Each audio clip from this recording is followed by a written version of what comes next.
കേരളം ഒരു പൊതുതെരഞ്ഞെടുപ്പിനെ അഭിമുഖീകരിക്കാൻ പോവുകയാണ് ഏതാനും ആഴ്ചകൾക്ക് ശേഷം എന്ന് പറയാം. സ്പെഷ്യൽ ഇന്റൻസീവ് റിവിഷൻ എന്ന ഓമന പേരിട്ട് വിളിച്ചുകൊണ്ട് ഇപ്പോൾ തന്നെ ഏതാണ്ട് 19 ലക്ഷം വോട്ടർമാരെ സംബന്ധിച്ച അവ്യക്തത നിലനിർത്തുന്ന ഒരു സാഹചര്യം സംസ്ഥാനത്തുണ്ടായി. കേന്ദ്ര സുപ്രീം കോടതിയുടെ തീരുമാനങ്ങളെ മറികടന്നുകൊണ്ട് ഇലക്ഷൻ കമ്മീഷനെയും RSSന്റെ ഒരു കുടുംബമാക്കി അധപ്പതിപ്പിച്ചുകൊണ്ട് എങ്ങനെയാണ് ഇലക്ഷൻ പ്രക്രിയ രാജ്യത്തിന്റെ പല ഭാഗങ്ങളിലും അട്ടിമറിച്ചത് എന്ന് നമ്മൾ കണ്ടു. അതേ രീതിയിൽ കേരളത്തിലും ഇലക്ഷൻ കമ്മീഷൻ ഇടപെട്ടുകൊണ്ടിരിക്കുന്നതിന്റെ ഒട്ടേറെ ഉദാഹരണങ്ങൾ നമ്മുടെ മുൻപിലുണ്ട്. സാധാരണഗതിയിൽ വോട്ടർമാരാണ് ഭരണാധികാരികളെ തെരഞ്ഞെടുക്കുക. പക്ഷേ SIR എന്ന് പറയുന്നത് ഭരണാധികാരികൾ വോട്ടർമാരെ തെരഞ്ഞെടുക്കുന്ന പ്രക്രിയയാണ്. അതിനെതിരെയുള്ള ഇടതുപക്ഷ ജനാധിപത്യ മുന്നണിയുടെ പ്രചാരണ പ്രവർത്തനങ്ങൾ, ക്യാമ്പയിനുകൾ ഒരു ഭാഗത്ത് നടന്നുകൊണ്ടിരിക്കുന്ന ഒരു സന്ദർഭമാണ്. ആ സന്ദർഭത്തിലാണ് പ്രധാനപ്പെട്ട 3 വിഷയങ്ങളിൽ നിന്നുകൊണ്ടുള്ള LDFന്റെ ഈ പ്രചരണ ജാഥ മുന്നോട്ട് പോകുമ്പോൾ ദേശീയ രാഷ്ട്രീയത്തിന്റെ സങ്കീർണമായ പുതിയ സാഹചര്യത്തെക്കുറിച്ച് ഞാൻ ഏറെ നേരം നിങ്ങളോട് വിശദീകരിക്കേണ്ടതില്ല. നമ്മുടെ രാജ്യത്തിന്റെ അഭിമാനം ലോകത്തിന്റെ മുൻപിൽ, ജനങ്ങളുടെ മുൻപിൽ ഇത്രയേറെ താണുപോയ ഒരു സന്ദർഭം സമീപകാലത്തെങ്ങും ഉണ്ടായിട്ടില്ല.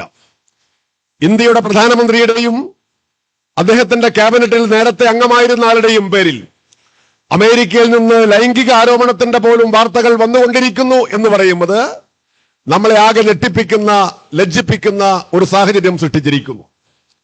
അതേസമയം അമേരിക്കയുമായി ഉണ്ടാക്കാൻ പോകുന്ന ഇന്നോ നാളെയോ അല്ലെങ്കിൽ ഏതാനും മണിക്കൂറുകൾ കൊണ്ട് ഒപ്പിടാൻ പോകുന്ന വ്യാപാര കരാർ നമ്മുടെ രാജ്യത്തിന്റെ ആകെ അന്തസ്സിനും അഭിമാനത്തിനും മേലെയുള്ള, സമ്പദ്ഘടനയ്ക്ക് മേലെയുള്ള വലിയ വെല്ലുവിളിയാണ് എന്ന കാര്യത്തിലും സംശയമില്ല.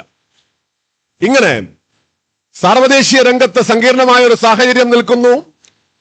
നമ്മുടെ ഗവൺമെന്റ് അതിന്റെ നടപടിക്രമങ്ങളിലൂടെ രാജ്യത്തിന്റെ അന്തസ്സിനെ ഇടിച്ചു മാറ്റുന്ന ഒരു സാഹചര്യം സൃഷ്ടിച്ച അപമാനകരമായ സന്ദർഭം. ആ സന്ദർഭത്തിലാണ് വ്യത്യസ്തങ്ങളായ വിഷയങ്ങൾ ഉയർത്തിപ്പിടിച്ചുകൊണ്ട് ഇടതുപക്ഷ ജനാധിപത്യ മുന്നണിയുടെ ഈ ജാഥ ഇവിടെ എത്തിച്ചേർന്നിട്ടുള്ളത്. ഇടതുപക്ഷ ജനാധിപത്യ മുന്നണി ഒരു പൊതുതെരഞ്ഞെടുപ്പിനെ കേരളത്തിൽ അഭിമുഖീകരിക്കുമ്പോൾ ഏറ്റവും അഭിമാനകരമായ നേട്ടങ്ങളുടെ പട്ടിക ഉയർത്തിപ്പിടിച്ചുകൊണ്ടാണ് അത് ചെയ്യുന്നത്. കഴിഞ്ഞ ഒരു ദശാബ്ദക്കാലത്തോളമായി കേരളത്തിന്റെ വികസനത്തിനു വേണ്ടി സമാനതകളില്ലാത്ത സംഭാവനകൾ നൽകുന്നതിന്, ആ സംഭാവനകളെ ജനലക്ഷങ്ങളെ ബോധ്യപ്പെടുത്തുന്നതിന് ഇടതുപക്ഷ ജനാധിപത്യ മുന്നണിക്ക് സാധിക്കുകയുണ്ടായി. അടിസ്ഥാന സൗകര്യങ്ങളുടെ വികസനത്തിൽ ഉൾപ്പെടെ ചെറുതും വലുതുമായ ഒട്ടേറെ മേഖലകളിൽ ജനജീവിതത്തെ മാറ്റിമറിക്കാൻ ഉതകുന്ന നിർണായകങ്ങളായ സംഭാവനകൾ LDF നൽകുകയുണ്ടായി. വിഭവ പരിമിതി പറഞ്ഞുകൊണ്ട് വികസന കാര്യങ്ങളിൽ മാറ്റി നിൽക്കുകയല്ല, മറിച്ച് 1 ലക്ഷം കോടിയോളം രൂപയുടെ വികസന പ്രവർത്തനങ്ങൾ സംസ്ഥാനത്ത് നടത്തുന്നതിന് സ്ഥാപിച്ചു.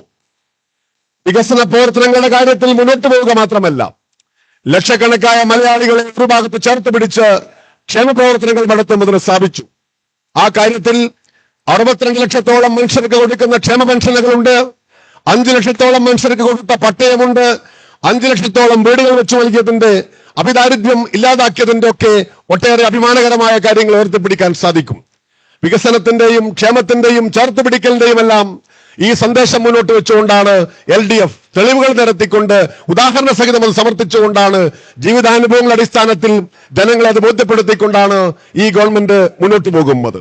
അതോടൊപ്പം LDF ഈ തെരഞ്ഞെടുപ്പ് വേളയിൽ മുഴുവൻ മലയാളികളെയും അറിയിക്കാൻ ആഗ്രഹിക്കുന്ന, ഓർമ്മിപ്പിക്കാൻ ആഗ്രഹിക്കുന്ന ഒരു രാഷ്ട്രീയ സാഹചര്യം കൂടിയുണ്ട്. ഈ കേരളം ഭ്രാന്താലയം എന്ന് വിളിച്ച ഒരു നാടായിരുന്നു.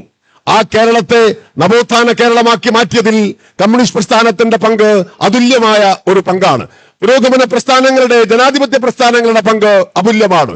പക്ഷെ ആ കേരളത്തെ നൂറ്റാണ്ടുകൾ പുറകിലേക്ക് നയിക്കാൻ വേണ്ടിയുള്ള സംഘടിതങ്ങളായ പരിശ്രമങ്ങൾ നടത്തുന്നു. ജാതിയും മതവും ഉയർത്തിപ്പിടിച്ചുകൊണ്ട് അത് രാഷ്ട്രീയത്തിന് പകരം വെക്കാൻ വേണ്ടിയുള്ള വലിയ പരിശ്രമങ്ങൾ നടക്കുകയാണ്. മതമാണ് പ്രശ്നം എന്ന് ഒരു ചെറുപ്പക്കാരൻ ആക്രോശിക്കുമ്പോൾ അത് മതത്തിനു വേണ്ടിയല്ല, തന്റെ സ്വന്തം താല്പര്യത്തിന് വേണ്ടിയാണ് എന്ന് ഈ കേരളം തിരിച്ചറിയണം. അങ്ങനെ ഒരു ഭാഗത്ത് ഒരാൾ ആക്രോശിക്കുമ്പോൾ വേറൊരു ഭാഗത്ത് ഹിന്ദു വർഗീയവാദികൾ ആ സാഹചര്യം നല്ലതുപോലെ മുതലെടുക്കുന്നു. ഇങ്ങനെ ഇരു വർഗീയ ശക്തികളും പരസ്പരം കൈകോർത്തുകൊണ്ട് പ്രോത്സാഹിപ്പിച്ചുകൊണ്ട് മുന്നോട്ട് പോകുന്ന ഒരു സാഹചര്യം കേരളത്തിൽ ഉണ്ടാകുന്നു. ഇത് മുൻപേത് കാലത്തെയുംകാൾ വലിയൊരു ധ്രുവീകരണം ഉള്ള സാഹചര്യം സൃഷ്ടിച്ച ഒരു ഘട്ടത്തിലാണ്. അവനെ പ്രതിരോധിക്കാൻ, അവനെ ചെറുക്കാൻ ഇടതുപക്ഷ ജനാധിപത്യ മുന്നണിക്ക് മാത്രമേ സാധിക്കുകയുള്ളൂ. വെൽഫെയർ പാർട്ടിയെയും SDPയെയും ചേർത്ത് പിടിക്കുന്ന ഒരു രാഷ്ട്രീയ സഖ്യത്തിന് അത് സാധിക്കില്ല. BJPക്ക് അത് സാധിക്കില്ല. UDFന് സാധിക്കില്ല. ഈ സാഹചര്യത്തെ മറികടക്കാൻ, ഈ നേട്ടങ്ങളെല്ലാം നിലനിർത്തിക്കൊണ്ട് മുന്നോട്ട് പോകാൻ, കേരളത്തെ കേരളമാക്കി നിലനിർത്താൻ LDFന് മാത്രമേ സാധിക്കുകയുള്ളൂ. ആ രാഷ്ട്രീയം LDFനെ സ്നേഹിക്കുന്നവർ ഉൾക്കൊള്ളണം, സഹായിക്കുന്നവർ ഉൾക്കൊള്ളണം, LDFനോട് രാഷ്ട്രീയമായ വിമർശനങ്ങളോട് ഉൾക്കൊള്ളണം.